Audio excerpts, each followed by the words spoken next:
Allah yang melampaui segala akal, itulah yang memelihara hati dan pikiran saudara-saudara sekalian di dalam Yesus Kristus Tuhan kita. Amin. Salam. Salam anak-anak kami sekolah minggu. Coba angkat dulu daun palmnya.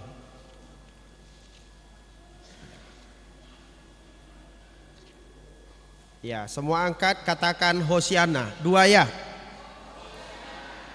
3 kali. 1, 2 ya. Hosiana. Ya, hari ini kita beribadah di Minggu Palmarum, ya. Maka anak-anak sekolah minggu membawa daun palem sebagai bentuk perayaan kita untuk mengingat Yesus yang disambut di Yerusalem sebagai raja sebelum dia sampai kepada penderitaan di kayu salib yang akan kita peringati pada hari Jumat yang akan datang. Karena itu kita sambut firman Tuhan pada hari ini melalui surat Rasul Paulus kepada jemaat Filipi yang tertulis di dalam Filipi pasal 2 ayat 5 sampai dengan 11. Demikian firman Tuhan. Hendaklah kamu dalam hidupmu bersama menaruh pikiran dan perasaan yang terdapat juga dalam Kristus Yesus, yang walaupun dalam rupa Allah tidak menganggap kesetaraan dengan Allah itu sebagai milik yang harus dipertahankan, melainkan telah mengosongkan dirinya sendiri dan mengambil rupa seorang hamba dan menjadi sama dengan manusia. Dan dalam keadaan sebagai manusia, ia telah merendahkan dirinya dan taat sampai mati, bahkan sampai mati di kayu salib. Itulah sebabnya Allah sangat meninggikan dia dan mengaruniakan kepadanya nama di atas segala nama, supaya dalam nama Yesus bertekuk lutut segala yang ada di langit dan yang ada di atas bumi dan yang ada di bawah bumi, dan segala lidah mengaku Yesus Kristus adalah Tuhan bagi kemuliaan Allah Bapa. Demikian firman Tuhan. Bapak Ibu saudara-saudara jemaat yang dikasihi Tuhan kita Yesus Kristus, dunia ini mengajarkan untuk naik setinggi mungkin, mengejar mimpi, mengejar status, mengejar jabatan setinggi mungkin. Kalau bisa nomor 1, buat apa nomor 2? Kalau bisa juara 1, untuk apa juara 2? Kalau bisa mendapat hak, kalau bisa memperoleh hak secara cuma-cuma, buat apa harus melakukan kewajiban? Karena yang paling enak itu adalah mendapatkan hak, mendapatkan sesuatu. Dunia mengajarkan untuk mencari kehormatan, mencari pujian dengan perjuangan, dengan cara-cara halal, dengan usaha yang halal, bahkan juga hingga menghalalkan segala cara. Nah, itulah yang diajarkan oleh dunia kepada manusia. Namun firman Tuhan hari ini justru menunjukkan pengajaran yang berbeda melalui teladan Yesus Kristus yang diajarkan oleh Rasul Paulus, di mana Yesus yang adalah Allah, yang duduk di tahtanya yang maha mulia, tetapi ia rela untuk turun ke dunia ini menjadi manusia, merendahkan dirinya bersama-sama di dunia ini dengan manusia Itu sebabnya kita mengenal Yesus itu adalah Immanuel, Allah yang mulia, Tuhan yang di sorga turun ke dunia untuk bersama-sama dengan manusia. Mengapa ini penting disampaikan oleh Rasul Paulus kepada jemaat Filipi? Karena surat Filipi ini dikenal sebagai surat sukacita, di mana Rasul Paulus sangat bersukacita atas pertumbuhan iman jemaat Filipi ketika itu. Jemaat Filipi yang didirikannya memiliki pertumbuhan yang sangat baik. Mereka bersemangat untuk membantu Rasul Paulus meskipun mereka tidak punya harta, meskipun jemaat itu jemaat kecil, meskipun jemaat itu jemaat yang miskin. Kalau kita membaca dalam pasal 4 dimulai dari ayat 10 itu, ya, sebenarnya Rasul Paulus tidak mengharapkan bantuan dari jemaat Filipi ini. Tetapi jemaat Filipi itu berkeras hati. Ya Paulus, tolonglah kami, berikan kami kesempatan untuk turut ambil bagian dalam pelayanan pemberitaan Injil itu. Kami akan berikan apa yang kami miliki, sekalipun kami miskin. Kami punya semangat untuk dibagikan supaya Injil Tuhan tersebar, supaya kerajaan Allah semakin dikenal di dunia ini. Itu sebabnya Rasul Paulus sangat bersukacita dan ia menyebut surat ke jemaat Filipi ini sebagai surat sukacita. Bapak Ibu saudara-saudara, sebagaimana seorang petani yang tentu bersukacita bergembira ketika tanaman yang dia tanamnya bertumbuh dengan baik dan berbuah yang baik. Tidak beda juga harapan orang tua kepada setiap anaknya. Betapa bahagianya, betapa sukacitanya seorang ayah, seorang ibu, seorang papa, seorang mama, seorang tua yang memiliki anak yang bertumbuh di dalam iman kepada Tuhan. Bertumbuh anaknya yang hormat kasih kepada orang tua, yang taat kepada orang tua, bertumbuh menjadi anak yang sukses, anak yang diberkati Tuhan. Tentu ini merupakan sukacita dan kebanggaan bagi setiap orang tua. Maka demikian juga perasaan Rasul Paulus kepada jemaat Filipi itu. Tetapi Rasul Paulus menyadari bahwa ternyata orang-orang yang memiliki semangat untuk melayani Kristus pun bisa jatuh ke dalam konflik, bisa jatuh ke dalam perpecahan. Karena itu kalau kita membaca Filipi pasal 4, Rasul Paulus menyebutkan ada dua nama di situ, ya, yaitu Sintike dan Euodia, yang rupanya ini menjadi bibit-bibit perpecahan di jemaat Filipi ketika itu. Jadi kadangkala ada orang yang serius bertuhan, ya, sangat serius berhuria.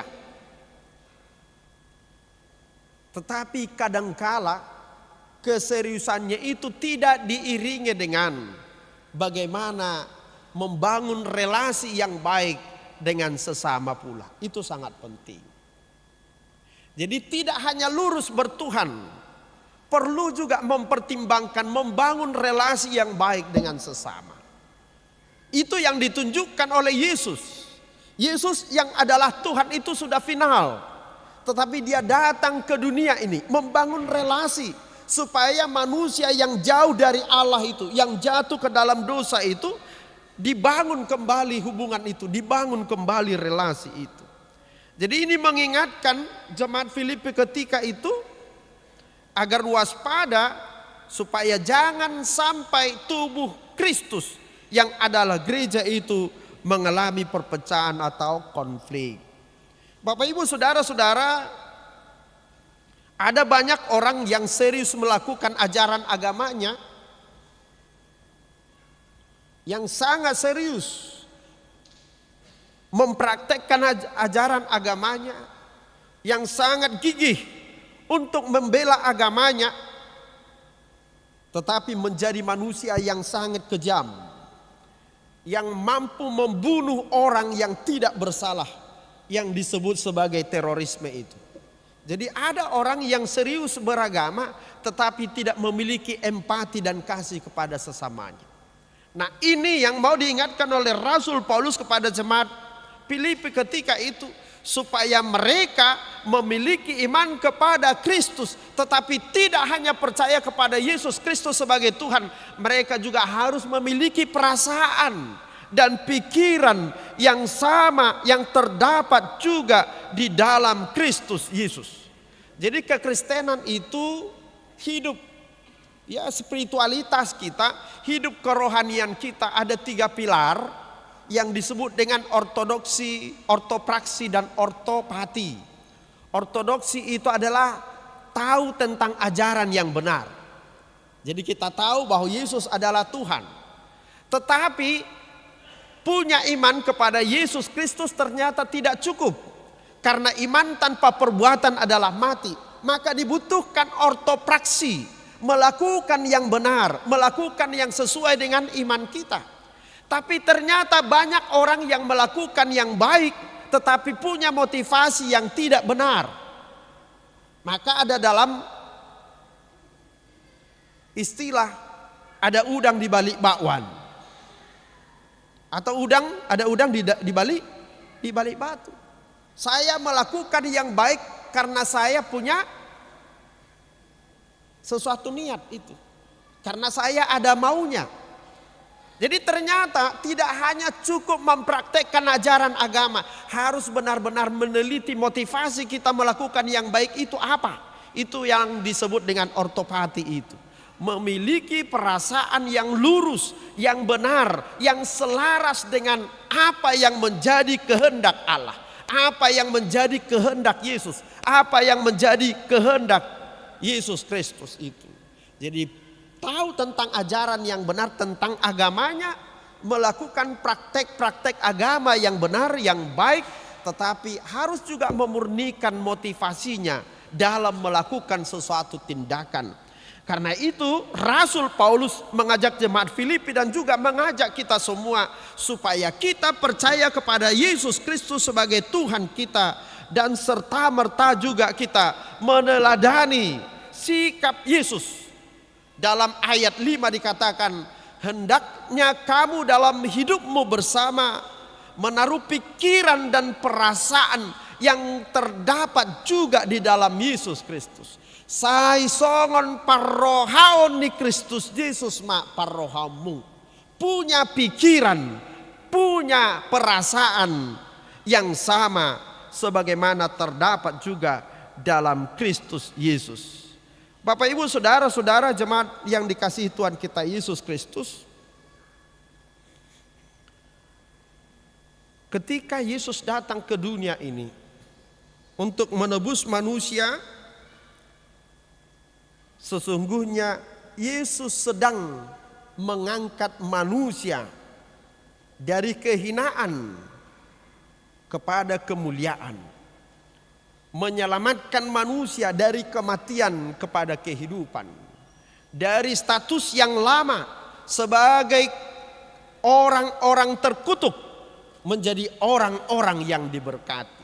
Jadi setiap orang yang beralih status, jangan hanya statusnya saja, atributnya saja yang beralih.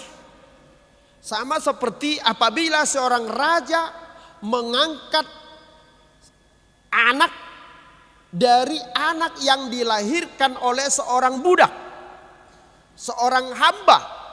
Ketika anak budak itu diangkat oleh seorang raja, tidak cukup hanya statusnya berubah dari anak budak menjadi anak raja, tetapi juga harus memiliki karakter sebagai anak raja. Itu yang sesungguhnya. Jadi ketika Allah mengangkat kita menjadi anaknya, tidak cukup hanya status kita menjadi orang Kristen, agama kita menjadi Kristen, gereja kita HKBP tidak cukup, tetapi itu harus terpatri di dalam hati kita, memiliki perasaan, memiliki pikiran Jadi bukan hanya kulitnya. Karena itu apa teladan yang ditunjukkan Yesus dalam kehidupannya sebagaimana yang firman Tuhan sampaikan. Dalam ayat 6 Bapak Ibu Saudara-saudara dikatakan walaupun dalam rupa Allah, ya, walaupun naturnya, kodrat Allah yang ada di dalam Yesus Kristus, yang adalah Alfa dan Omega, Dia adalah Allah yang kekal. Yesus Kristus itu adalah yang maha kuasa, yang maha tahu, yang maha hadir, ya. Yesus layak dimuliakan, Yesus layak dipuji, Yesus layak disembah. Tetapi Yesus menyingkirkan itu semua, ya. Jadi dikatakan Yesus mengosongkan dirinya, ya, berkenosis. Yesus tidak mempertahankan itu. Yesus menyingkirkan itu untuk menjadi manusia. Dan tidak hanya menjadi manusia, bahkan rupa yang dikenakannya adalah rupa seorang hamba. Pada zaman itu seorang budak adalah kelompok manusia yang tidak punya hak. Karena seorang budak itu adalah properti milik dari tuannya. Kalau tuannya ingin membunuh budaknya boleh. Kalau tuannya ingin menjual budaknya boleh. Karena budak itu tidak punya hak, tidak punya kedaulatan. Tetapi Yesus mengambil rupa yang hina seperti hamba itu, seperti budak itu. Itu sebabnya seolah-olah dalam peristiwa salib itu Yesus tidak punya hak untuk membela diri. Yesus tidak punya hak untuk melepaskan diri. Karena apa? Karena rupa yang dikenakannya adalah rupa seorang hamba. Tidak cukup hanya di situ. Yesus tidak hanya turun dari sorga ke bumi. Bahkan pada kematiannya Yesus bahkan turun ke dunia orang mati. Jadi bukan hanya sekali turun dari sorga ke bumi. Tidak hanya itu, bahkan dari bumi turun lagi ke dunia orang mati. Bapak Ibu Saudara-saudara, kematian di salib itu adalah kematian yang sangat hina pada zaman itu, yang hanya dikenakan bagi budak ataupun pemberontak secara politik. Dan biasanya orang yang disalib itu akan diarak berkeliling kota sambil memanggul, memikul salibnya. Tujuannya apa? Supaya orang yang melihat orang yang disalibkan itu punya efek jera. Supaya tidak ada orang yang berani merontak kepada kerajaan Romawi. Supaya tidak ada orang yang mencoba melawan tuannya. Maka orang yang disalibkan itu dibawa, diarak itu. Maka sering kita dapat gambaran yang disebut dengan Via Dolorosa itu, jalan salib itu.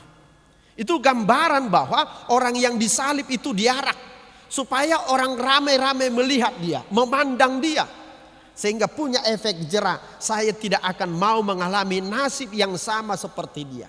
Kira-kira seperti itu. Bapak Ibu Saudara-saudara, jemaat yang dikasihi Tuhan kita Yesus Kristus, Ia taat sampai mati. Bukan hanya mati seperti kebanyakan orang mati. Sedangkan orang mati karena sakit pun itu sangat menyedihkan. Orang mati karena kecelakaan itu sangat menyedihkan.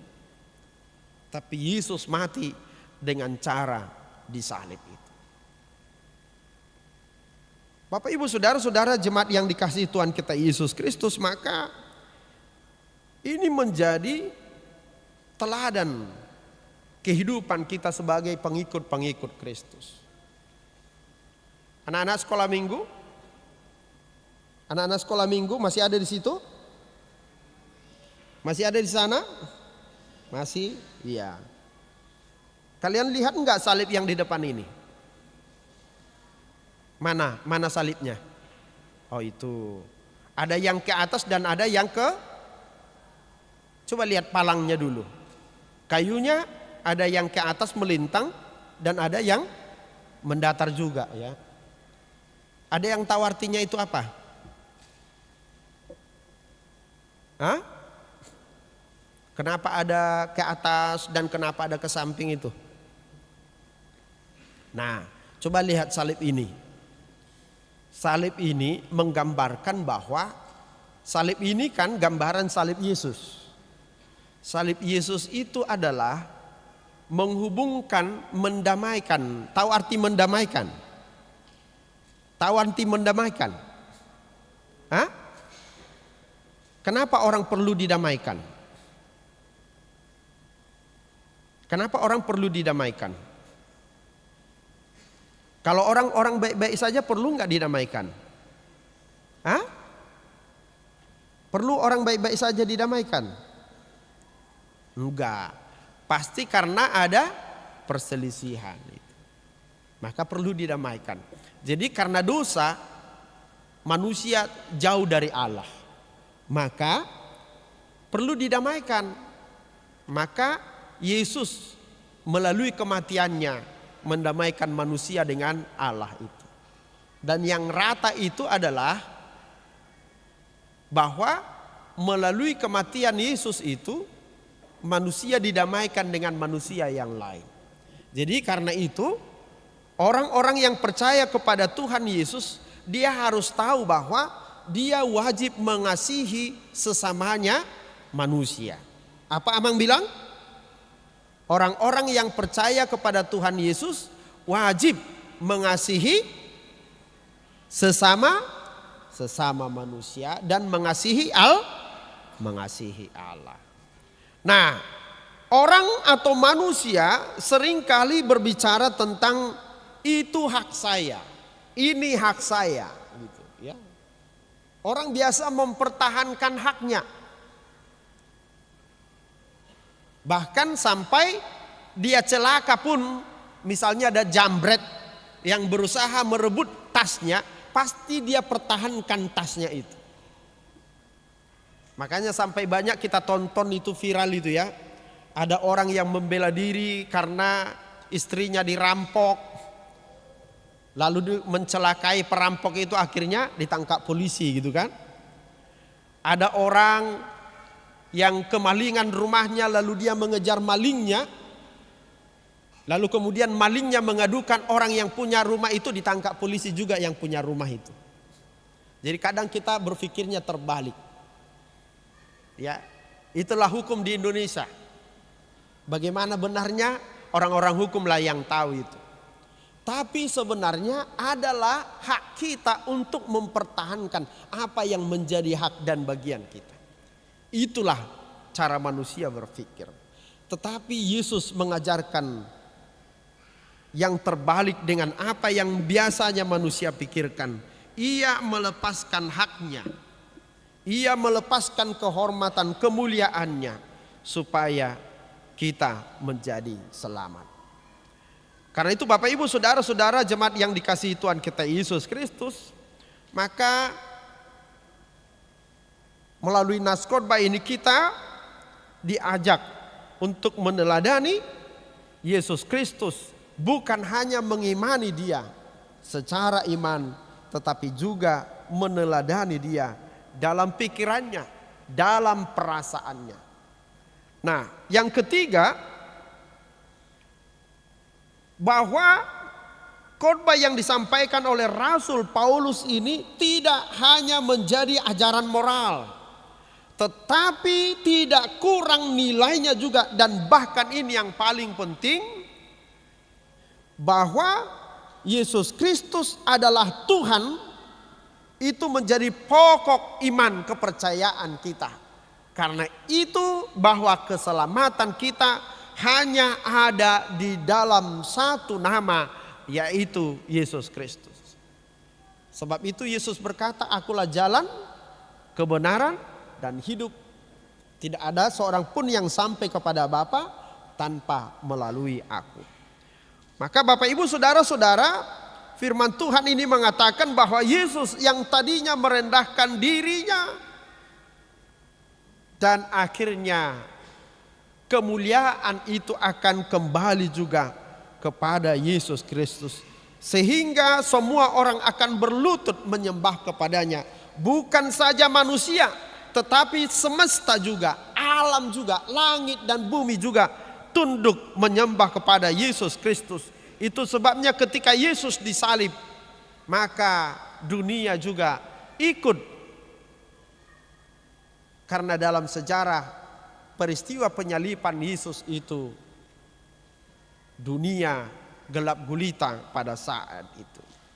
Karena itu apa yang perlu kita bawa pulang ke rumah kita masing-masing melalui nas firman Tuhan ini.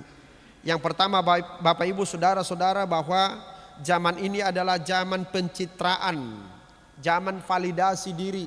Semakin banyak viewernya, semakin banyak followernya, semakin terkenal, orang itu akan semakin hebat dan semakin luar biasa, punya penghormatan di mana-mana, dan semakin terhormat, semakin terkenal, semakin viral, semakin banyak juga hartanya karena semakin banyak uangnya. Maka inilah yang dikejar oleh manusia sekarang ini. Tetapi kepada kita Bapak Ibu Saudara-saudara, Yesus mengajak kita untuk menempuh jalan yang sunyi, yang orang lain tidak akan pernah bisa melewatinya, yaitu jalan salib itu.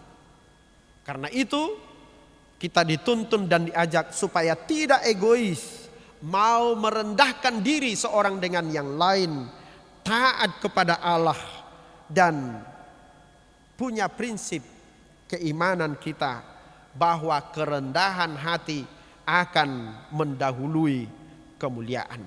Dan ini juga mau kita praktekkan di tengah-tengah keluarga kita. Nanti pulang dari sini, mari menjadi orang yang pertama mengucapkan maaf kepada orang yang kita rasa menyakiti kita. Menjadi orang yang pertama yang selalu ingin mengampuni orang lain, karena kita telah menerima pengampunan itu. Dan pada Minggu Palmarum ini, sebagaimana anak-anak kita membawa daun palem tadi, maka daripada kita bukan daun palem yang akan layu itu yang diminta oleh Tuhan.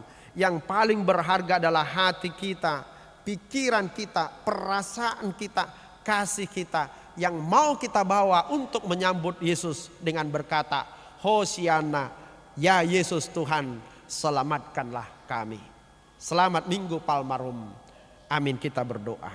Terima kasih Tuhan buat firman-Mu yang boleh kami hidupi, diperdengarkan pada minggu ini. Tuntun kami ya Bapa, anak-anak-Mu, anak sekolah minggu, orang dewasa bahkan orang tua, hidup meneladani Yesus, memiliki pikiran dan perasaan seperti yang Yesus punya. Agar kami dapat juga mempraktekkan hidup kami terhadap sesama kami, membangun relasi yang baik, saling menolong, saling menguatkan, serta melalui persekutuan anak-anak Tuhan, nama Yesus dimuliakan. Terima kasih Tuhan karena Engkau telah datang untuk menyelamatkan kami, menebus kami. Kini kami menjadi anak-anak-Mu, pewaris kerajaan Allah. Berkati setiap jemaat-Mu Tuhan, anak-anak kami sekolah minggu bertumbuh dalam iman kepada Yesus, dan Engkau berkati mereka dalam sekolahnya. Berkati orang tua dalam pekerjaan, dalam tugas-tugas mereka. Berkati orang-orang sakit, sembuhkan mereka Tuhan. Engkau memelihara hidup orang-orang yang takut akan Engkau. Di dalam nama Yesus kami berdoa. Amin. Kita persiapkan persembahan kita bernyanyi.